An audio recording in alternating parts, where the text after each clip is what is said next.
شجیګل افریدي صاحب، تاسې د جنوبي وزیرستان د دوره یا سفر کوئ. په پارلمان کې تاسو زیاتره د فاټا د مرزر خبره کوي د خیبر پښتونخوا سره. وضع څه د لامل چې د فاټا مرزر په خیبر پښتونخوا کې ولې تاسو هغې ته دومره زیات ارزومن یې؟ زموږ چې کوم د خیبر پښتونخوا علاقه ده او بیا په دې کې به شمول زموږ قبایلي علاقه ده. که ته وګورې په ټول ملک کې په ټولو کې پاتې صوبه چې ده هغه هم زموږ صوبه ده، او که وګورئ چې قبایلي علاقه هغه خو اصلا په دنیا کې چې اوس کومه سروې شوې وه چې په ټولو کې زیات په غربت کې په کوم ځای کې خلک دي، نو هغه هم په قبایلي علاقه کې زموږ په ملک پاکستان کې دي چې د دغه بنیادي وجه دا نظام و. او د دغه نظام خلاف په تیرو اویاو کالو کې یوه مشر هم ذمواري نه ده پوره کړې، به شمول د دې چې زموږ خو په قبایلو کې د نیشنل لیول لیډر نشته. او زه به یو سمپل مثال داسې درکم چې زموږ ټول په خیبر پښتونخوا کې دومره انډسټري نشته لکه په پنجاب کې صرف یو په صادق آباد تحصیل کې ده، په ضلع کې نه، په تحصیل کې دومره خلکو روزګار نه دي.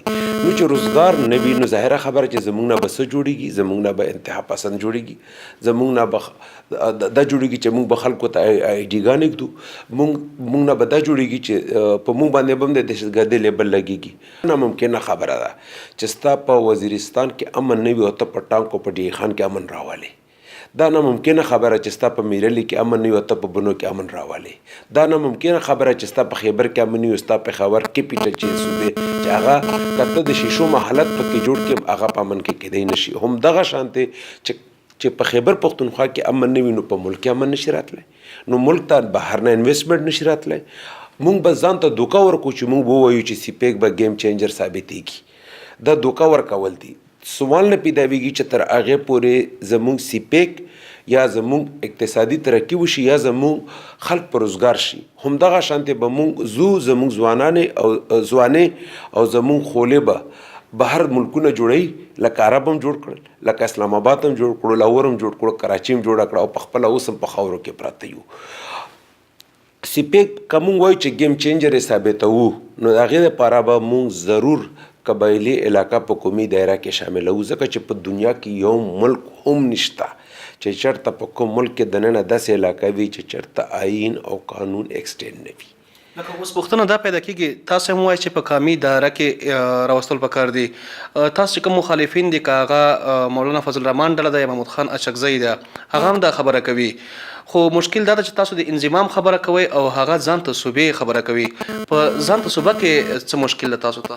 عدنان بټنی صاحب، داسې زموږ خبره نه ده، صرف زما دا خبره نه ده، دا زموږ د فاټا د 19 پارلیمنټیرین خبره ده. په دغه چې کوم 7 نکات معاهده زموږ شوې وه، په دې کې زموږ سره د مولانا د پارټۍ یو ایم این ای مولانا جمال الدین او یو سینیټر سبا شاه موجود دی، هغه راسره دستخطونه کړي او دا دواړه زموږ سره یو ځای تللي دي.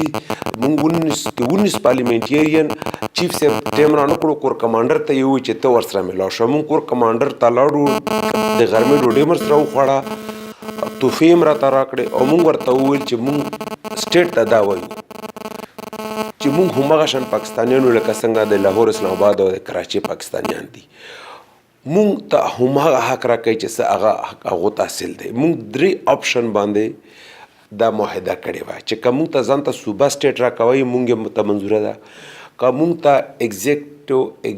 ایگزیکټو لیجسلیټیو کونسل راکوئ موږ ته منظوره ده، او که موږ انضمام کوئ موږ ته منظوره ده. زه په یو آزاد حیثیت باندې راځم او زه د وزیرستان خلکو ته د یقین دهاني ورکوم د نارت او ساوت چې تاسو حق اخیستلو کمال په ما کې شته. ولې زه دا خبره کوم؟ خو ځکه یې کوم چې ما به څه ذمهواري پوره کړې وي، او که چېرته زه په دې پوهېدی چې ما خپل علاقې ته ذمهواري نه ده پوره کړې، ما خپل قوم له حق نه دی غوښتی، نو زه د وزیرستان د خلکو لپاره به څه حقوق غواړم. خو که زه راځم خو په دې وجه راځم چې زه په دې پوهېږم چې اول خو په ما باندې از قبایلي په ما د حق دی چې زه د دو خبره وکړم، او د دې سره سره زه په ځان کې دا یو د ذمهوارۍ کوالټي وینم چې انشاءالله تعالی په ما باندې دا قبایل او دا پښتانه اعتماد وکړي. نو ظاهره خبره ده چې څنګه پنجاب ډیولپ شو، مونږ پښتانه خپل سر بچ کېدوله او خپل زرعي معاش ته پنجاب ته ځو. ولې ځو؟ چې هلته ښه لیډرشپ ورته میلاو شو، شهباز شریف او نواز شریف پنجاب جوړ کړو په دعوی سره وایي چې لاهور د پاکستان پیرست دی میټرو بس جوړ شول سوري د میټرو ټرین جوړ شول هلته میټرو بسز جوړ شول هلته هر شی جوړ شو ولې موږ ټول پښتانه د خپلو علاقو نه ځو او هلته آبادېږو په اسلام آباد او پنډۍ کې د 50% نه زیات انویسټمنټ زیاته پراپرټي زموږ د پښتنو ده. شاه ګل صاحب ریفارم جوړ شوی دی های کورټ چې کوم د پېښور های کورټ په د هغې غځولو فیصله هم فاټه ته شوې ده.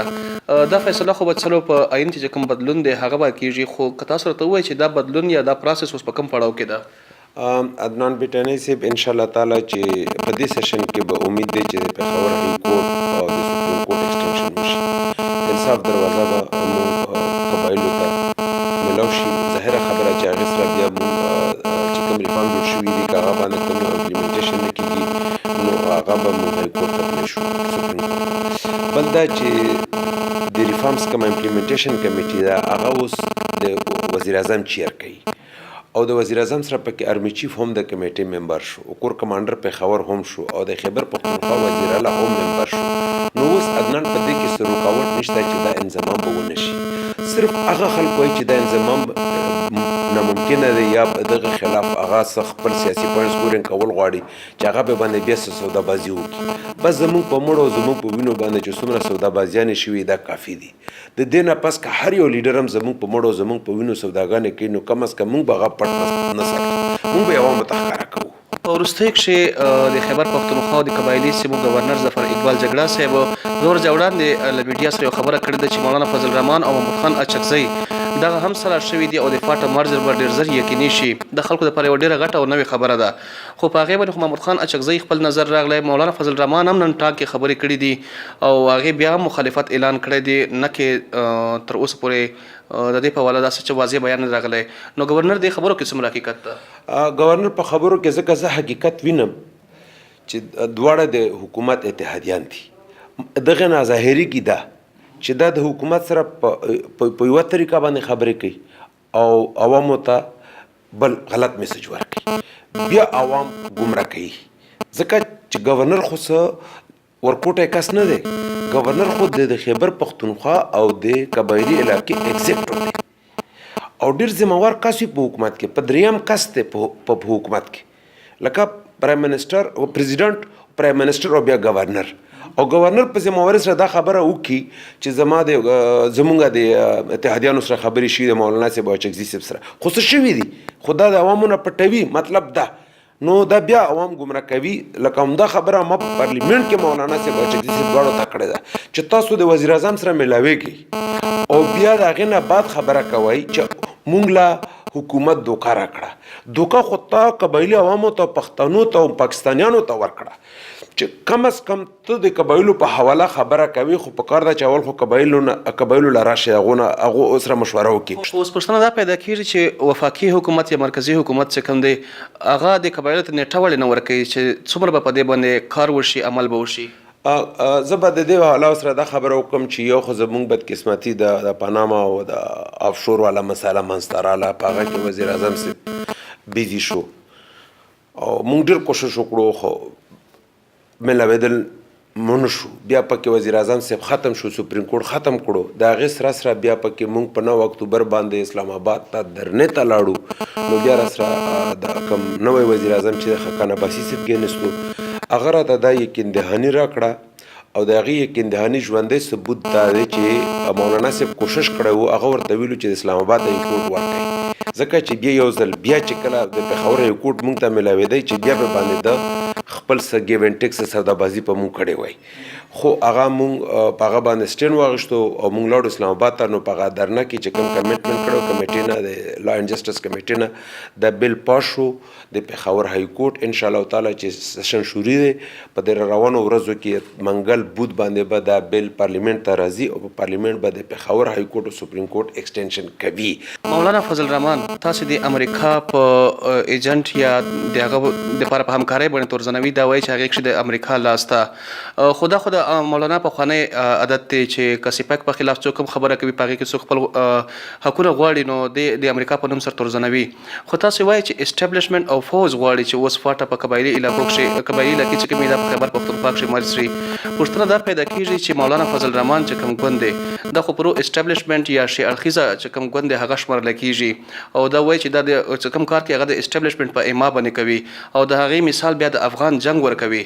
خو که دا خبر رښتیا وي او حقیقت وي او دا د تاسو وایي چې اسټابلیشمنټ غواړي نو بیا ولې مولانا فضل الرحمن دومره غټ مخالفت کوي؟ ډېر اهم سوال دی وکړه، ډېر بنیادي سوال هم دغه دی چې تا وکړو ځکه چې مولانا صاحب زموږ د قبایلو زموږ د پښتنو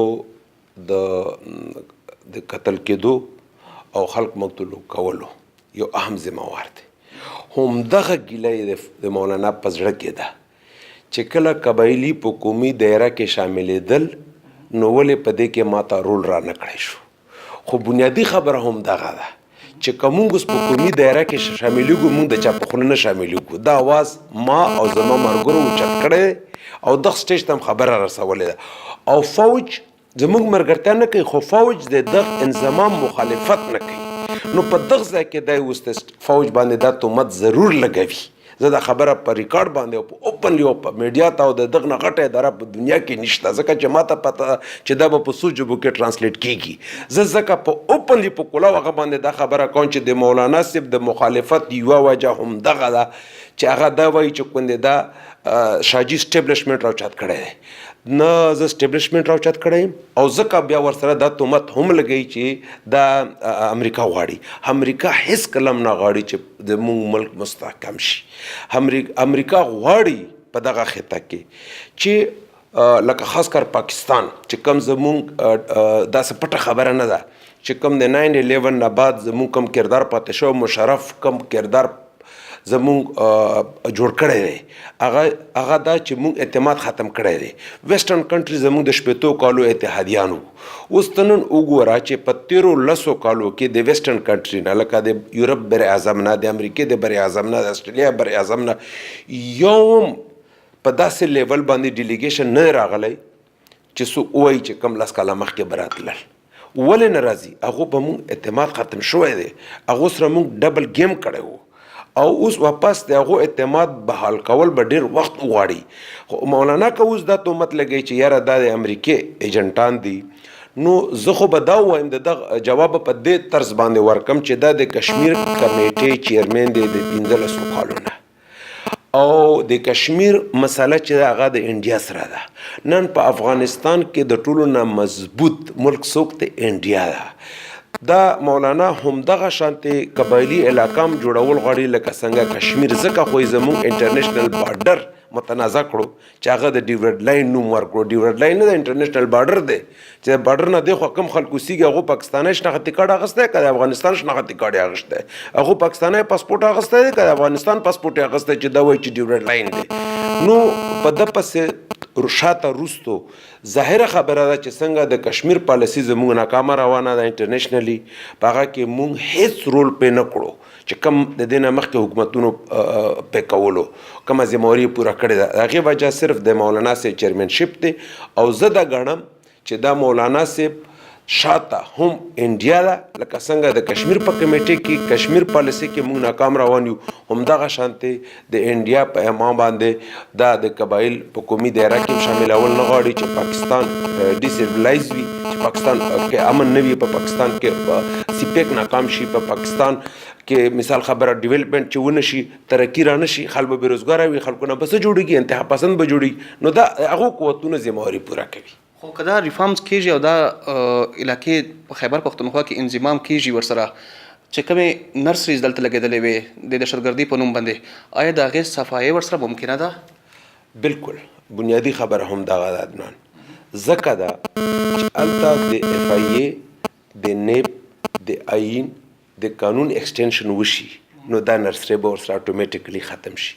سیمپل اگزامپل یې در کوم د لال مسجد اسلام آباد لال مسجد کې څه کېده خو چې کله عوام راوچت شو سیول سوسایټي راوچته شوه نن د لال مسجد د جمعې خطبه څوک لګي؟ ډي سي اسلام آباد یې لګي.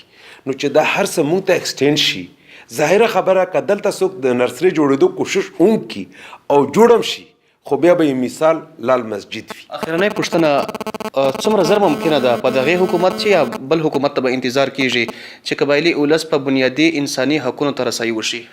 زموږ خو ذمهواري جوړېږي مونږ به د آواز هر سټیج ته رسوو. مونږ به تر هغې پورې خاموش نه کینو چې مونږ د درې زموږ مین ټارګټس دي. یو زموږ ټارګټ دی د هایکورټ سپریم کورټ ایکسټینشن، دویم زموږ په 2018 کې د قبایلي علاقې نه د صوبایي اسمبلي ممبرانو منتخب کېدل، او دریم زموږ د NFC ایوارډ اخیستل دي. خو ستا د دغ ادارې په ترور دا پیغام ضرور ورکوم چې ګوره افغانستان په کولډ وار کې استعمال شو، ټوله دنیا پاکستان هم استعمال کړو، ټوله دنیا زموږ سره استعمال شوه، خو افغانستان یې همداسې پرېښود، ډیولپ یې نه کړو. که په هغه وخت کې 15 اربه په افغانستان کې لګولي وای، نن به نه 9/11 کې دی، نه به افغانستان د ټوله دنیا لپاره مساله جوړه دی. که چېرته دا قبایلي علاقه زر تر زره په قومي دایره کې شامل نه شوه، دا نه چې دا به صرف د پاکستان دپاره مسله وي، دا به ټولې خطې دپاره مسله وي، ټولې دنیا دپاره به مسله وي. او د ټولو نه اول ذمهواري زموږ حکومتونه خو ځي راځي، د ټولو نه اول ذمهواري زموږ د فورسز ته چې په امپلیمنټیشن کمیټې کې آرمي چیف راغلو. که دا آرمي چیف په کمیټې کې په موجودګي کې زر تر زره دا امپلیمنټیشن ونه شو، زه په کله کولم یم چې دا بس د ټول ملک لپاره یوه ناکامي نه وي، دا به د خطې لپاره مسله وي. ډېره مهرباني. د قبایلو د پرمختګ په نامه خو دلته هم له نړۍ څخه په پراخه کچه سره پیسې اخیستې شوي دي، امداد اخیستل شوی دی، خو قبایلو ته په هغه طریقه نه ده رسېدلی. خو بیا هم ډېره مهرباني چې تاسو جواب سره مهرباني.